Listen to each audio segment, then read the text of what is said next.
নমস্কার বন্ধুরা, প্রধানমন্ত্রী আবাস যোজনা গ্রামীণের অনেক কিছু নিয়ম বদলে দেওয়া হলো।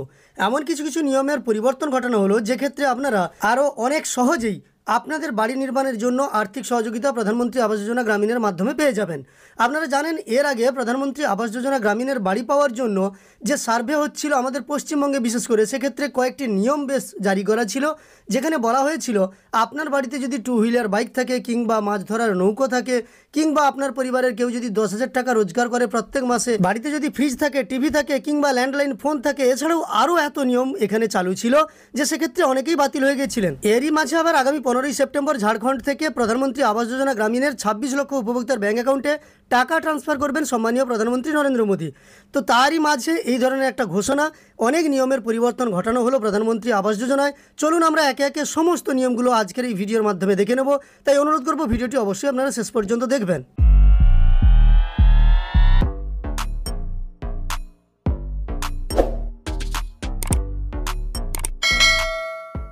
এবার আমরা প্রধানমন্ত্রী আবাস যোজনা গ্রামীণে নতুন কী কী নিয়মের পরিবর্তন ঘটানো হলো সেই সম্পর্কে দেখে নেব। দেখুন, গ্রামীণ আবাস প্রকল্পের অর্থ বরাদ্দের ক্ষেত্রে নিয়ম বদল করল কেন্দ্রীয় সরকার। কেন্দ্রীয় মন্ত্রী শিবরাজ সিং চৌহান রাজ্যগুলির গ্রামোন্নয়ন মন্ত্রীদের সঙ্গে একটি ভিডিও কনফারেন্সে এই ঘোষণা করেন।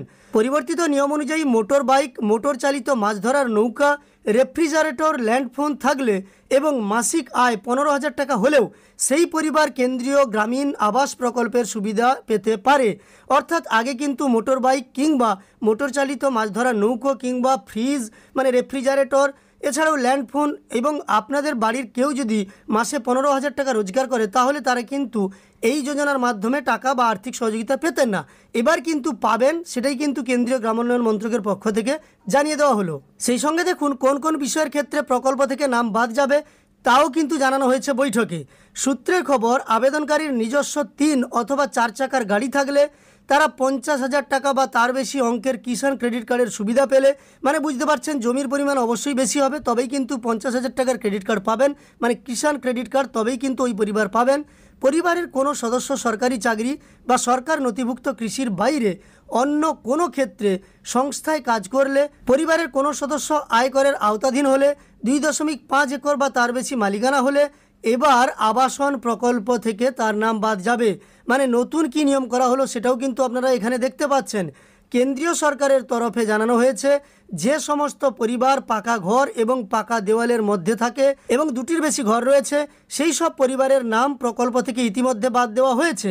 প্রধানমন্ত্রী আবাস যোজনার আওতায় সমতল এলাকায় প্রত্যেক উপভোক্তাকে 1,20,000 টাকা এবং পাহাড়, আদিবাসী ও পিছিয়ে পড়া জেলার বাসিন্দাদের 1,30,000 টাকা দেওয়া হয়।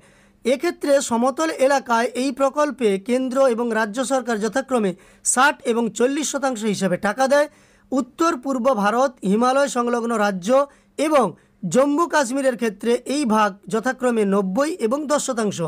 মানে উত্তর পূর্ব ভারতের ক্ষেত্রে কেন্দ্র দেয় 90% এবং রাজ্য দেয় 10%, আর অন্যান্য রাজ্যের ক্ষেত্রে 60% কেন্দ্র, 40% রাজ্য দেয়। তবে লাদাখ সহ অন্যান্য কেন্দ্রশাসিত অঞ্চলে 100% অর্থ বহন করে কেন্দ্রীয় সরকার।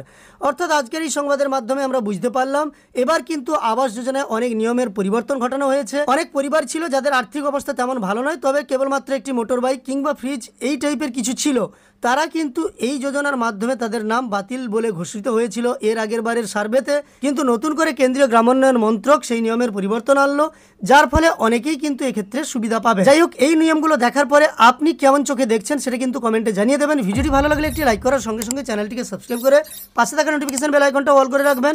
আর ফেসবুক থেকে দেখে থাকলে পেজটিকে অবশ্যই ফলো করবেন। ভিডিওটি শেষ পর্যন্ত দেখার জন্য অসংখ্য ধন্যবাদ।